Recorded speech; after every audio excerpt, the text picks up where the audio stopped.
नमस्कार मित्रों, आप सभी का स्वागत है। राजस्थान के इतिहास, कला, संस्कृति कक्षा 10 की पुस्तक जो राजस्थान की सभी भर्ती परीक्षाओं के लिए महत्वपूर्ण है, उस पर बातचीत करेंगे। एक अलग से आपके लिए एक श्रृंखला है। अंतिम जो चैप्टर इस पुस्तक का है वो बहुत ही शानदार है और उसमें राजस्थान के विभिन्न पर्यटक स्थलों का जिक्र किया गया है। तो रोजाना में मैं एक पर्यटक स्थल जो एक ज़िले से रिलेटेड जो दे रखे हैं इस पुस्तक में, उनको कवर कराऊंगा साथ साथ में।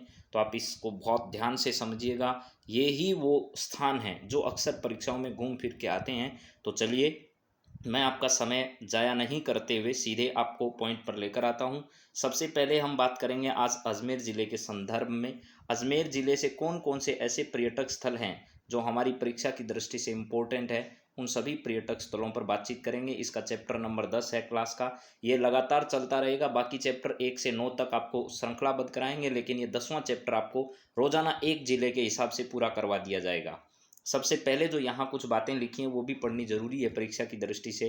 पर्यटन आज विश्व के सबसे बड़े उद्योग के स्थान के रूप में बन चुका है। राजस्थान भी पर्यटन स्थलों की दृष्टि से एक संपन्न राज्य है। यहाँ हर वर्ष लाखों सैलानी आते हैं। आंकड़े बताते हैं कि भारत आने वाला हर तीसरा पर्यटक राजस्थान आता है। राजस्थान में पर्यटन विभाग की स्थापना 1956 में की गई। सवाल बड़ा इम्पोर्टेंट है और आप जानते हैं ये बात कि राजस्थान में पर्यटन विभाग की स्थापना कब की गई थी। तो 1956 में राजस्थान में पर्यटन विभाग की स्थापना हो गई थी। ये सवाल परीक्षा में कई बार आया है और आगे भी आएगा। इसके बाद लिखा है कि मोहम्मद यूनुस खान समिति जो बनी थी मेरे मित्रों, उस यूनुस खान समिति की सिफारिश पर हमारे यहाँ क्या कर दिया गया था, राजस्थान में 1989 में इसे उद्योग का दर्जा दिया। ये भी कई पेपरों में आप उठाकर देखिएगा, पेपर तो आपको पता चल जाएगा। राजस्थान में 1989 में इसे उद्योग का दर्जा क्या कर दिया, प्रदान कर दिया गया था पर्यटन को। और राजस्थान वो पहला राज्य था जिसने उद्योग यानी पर्यटन को उद्योग का दर्जा प्रदान किया। आज प्रत्येक देश पर्यटन से विदेशी मुद्रा प्राप्त करना चाहता है। इस हेतु प्रचार प्रसार भी कर रहा है। राजस्थान सरकार भी इस दिशा में सराहनीय प्रयास कर रही है। राजस्थान को पर्यटन की दृष्टि से 10 सर्किटों में बांटा जाना इसी प्रयास का परिणाम है। यानी पूरे राजस्थान को 10 पर्यटन सर्किटों में विभाजित कर रखा है। यहाँ पर हम राजस्थान के कुछ महत्वपूर्ण पर्यटन स्थलों का अध्ययन करने वाले हैं। 2 सवाल, 1956 में पर्यटन विभाग की स्थापना, पीछे अभी एक एग्जाम में आया था। 1989 में इसे उद्योग का दर्जा, राजस्थान पहला राज्य था जिसने उद्योग का दर्जा प्राप्त किया। किस समिति की सिफारिश पर? मोहम्मद यूनुस खान समिति की सिफारिश पर इसे यह दर्जा प्रदान किया गया था। इसके बाद हमारे सामने पहला जो पर्यटन स्थल है वो अजमेर के महत्वपूर्ण पर्यटन स्थलों को हम लेंगे। हृदय स्थल है राजस्थान का 2.5 दिन का झोंपड़ा। इसके बारे में इस पुस्तक में जो लिखा है मैं अभी उन्हीं की बात करूंगा। बाद में हम जिले वाइज और भी महत्वपूर्ण बातें देखेंगे।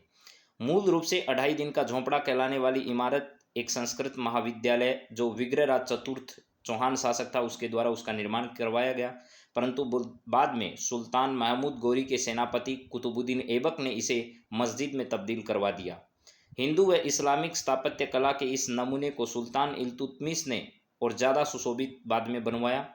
इसका वह नाम पड़ने के पीछे एक किंवदंती यह भी है कि इमारत को मंदिर से मस्जिद में तब्दील करने में सिर्फ 2.5 दिन का समय लगा, इस वजह से भी कहते हैं, इसलिए इसका नाम 2.5 दिन का झोंपड़ा पड़ गया। दूसरा मत यह भी है कि मराठा काल में यहाँ पंजाब शाह जो बाबा थे उनका 2.5 दिन का उर्स लगता था, इसी कारण से इसे 2.5 दिन का झोंपड़ा कहते हैं। ये दोनों कारण जो हैं वो आज भी वर्तमान में प्रचलित हैं। तो इसके संदर्भ में जो बातें आपके सामने लिखी गई है कि बाबा पंजाब शाह बाबा का जो उर्स लगता है 2.5 दिन का, उसकी वजह से भी, और ये कहते हैं कि मंदिर से मस्जिद में तब्दील करने में 2.5 दिन का समय लगा था, इस वजह से भी कहते हैं। लेकिन दोनों बातें आपको ध्यान रखनी है, इसी के संदर्भ में है ये। किसने इसे तब्दील करवाया? तो कुतुबुद्दीन ऐबक ने इसे तब्दील करवा दिया। इसके बाद ख्वाजा साहब की दरगाह जो है उसके संदर्भ में यहाँ पर सवाल है। अजमेर में सर्वाधिक देशी व विदेशी पर्यटक ख्वाजा मोइनुद्दीन की चिश्ती की दरगाह पर मन्नत मांगने आते हैं। मन्नत पूरी होने पर चादर चढ़ाने आते हैं। सभी धर्मों के लोगों में ख्वाजा साहब की बड़ी मान्यता है। दरगाह में 3 मुख्य दरवाजे हैं। मुख्य द्वार निज़ाम दरवाज़ा है। हैदराबाद के नवाब के द्वारा इसका निर्माण करवाया गया था। मुग़ल सम्राट शाहजहाँ ने यहाँ पर शाहजहाँ दरबार बनवाया। सुल्तान महमूद खिलजी द्वारा बुलंद दरवाजे का यहाँ पर निर्माण करवाया गया। उसके दौरान दरगाह पर झंडा चढ़ाने की रस्म जो है वो यहाँ पर अपनाई जाती है, और आपको पता होगा गोरी परिवार जो है वो यहाँ पर झंडे चढ़ाने की रस्म को पूरा करता है। यहाँ पर 2 देग हैं जिसमें बड़ी देग जो है और छोटी देग जो है, जो बड़ा है उसने बड़ी देग और जो छोटा है उसने छोटी देग। यानी अकबर ने बड़ी देग और जहांगीर ने यहाँ पर छोटी देग जो है वो रखवाई थी। 4800 किलो बड़े वाली में और छोटे वाली में 2240 किलो खाद्यान्न सामग्री पकाई जाती है। और ख़ास बात यह है कि इसमें जो भी आज तक पकाया गया है वो केवल शाकाहारी भोजन ही पकाया जाता है, जिसे भक्त लोग प्रसाद के तौर पर बांटते हैं। श्रद्धालु अपनी मनोकामना पूर्ण होने पर भी इन देगों में भोजन पकवाते हैं। सर्वाधिक आश्चर्य की बात यह है कि यहाँ केवल शाकाहारी भोजन ही पकाया जाता है। इसके बाद मेरे मित्रों अभी एक एग्जाम हुआ हाईकोर्ट एलडीसी का, उसमें यह पूछा गया कि इस ख्वाजा साहब की दरगाह का निर्माण किसके द्वारा करवाया गया था। तो इस सवाल का जवाब मुझे कमेंट बॉक्स में आप जरूर बताएं कि ख्वाजा साहब की दरगाह का निर्माण किसके द्वारा करवाया गया था। हाईकोर्ट एलडीसी का सवाल है। इसके बाद है अन्ना सागर झील।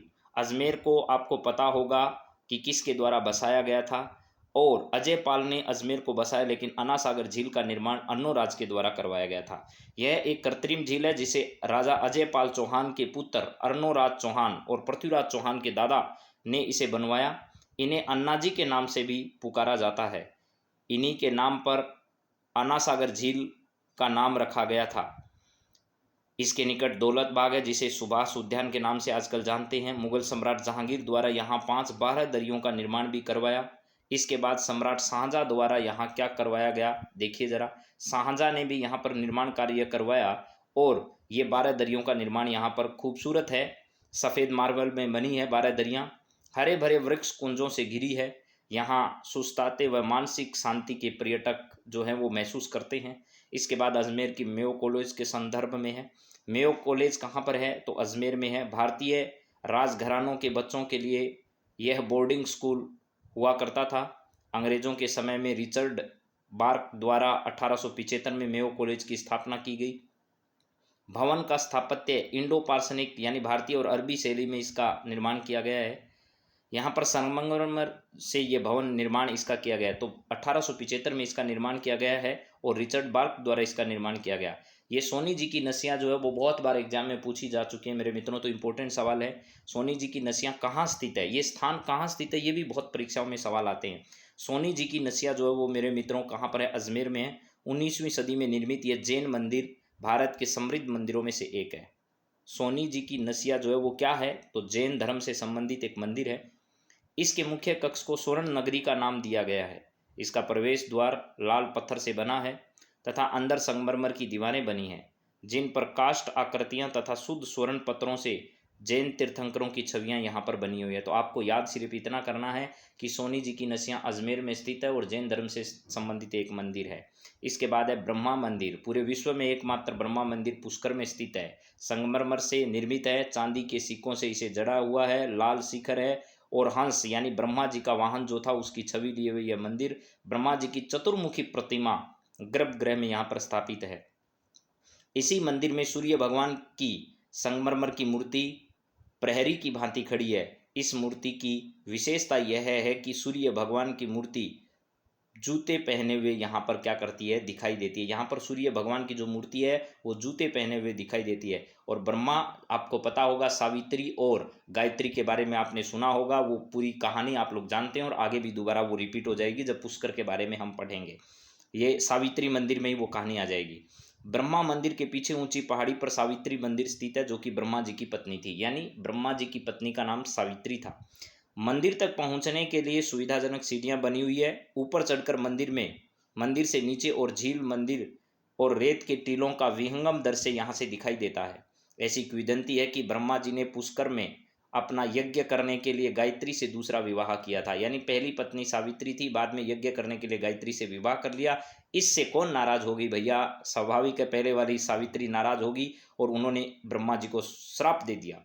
इसके फलस्वरूप ही पूरे विश्व में ब्रह्मा जी का केवल एक ही मंदिर है पुष्कर में। अब सावित्री मंदिर पर रोपवे की सुविधा भी यहाँ पर है, सुंदा माता जालोर में, और यहाँ सावित्री मंदिर में भी रोपवे की सुविधा उपलब्ध है।